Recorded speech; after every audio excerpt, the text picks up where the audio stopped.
కొడుక్కి ఆర్డీఓ కోడలు చూస్తాడు. ఇక వాళ్ళ మన్మరాలు ఇక చెప్పాల్సిన అవసరమే లేదు.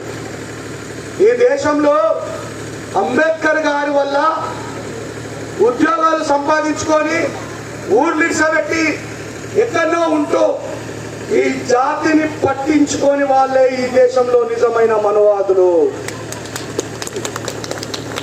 ఇక్కడ చాలా మంది గవర్నమెంట్ ఎంప్లాయీస్ ఉండే ఉంటారు. వాళ్ళు వారానికి ఒకసారో 10 రోజులకు ఒకసారో రావాలి. బాబాసాహెబ్ అంబేద్కర్ చెప్పాడు, బిడ్డారే 10 మందికి పెట్టే తిండిని నువ్వు ఒక్కడివే తింటున్నావు, నువ్వు వాళ్ళకి చెప్పు, pay back to the society. నువ్వు సంపాదించిన దాంట్లోకి ఒక 10% వాళ్ళ కోసం ఖర్చు పెట్టు, నువ్వు సంపాదించిన జ్ఞానాన్ని వాళ్ళకి ఇవ్వు, నీ సమయాన్ని వాళ్ళ కోసం ఇవ్వు అన్నాడు. ఇవాళ రెంజర్ల రాజేష్ రచయిత గాయకుడు, అవునా కాదా? నేను కూడా సినిమాలలో లెక్క పాటలు రాసుకుంటా ఏసీలో వండకపోదునా?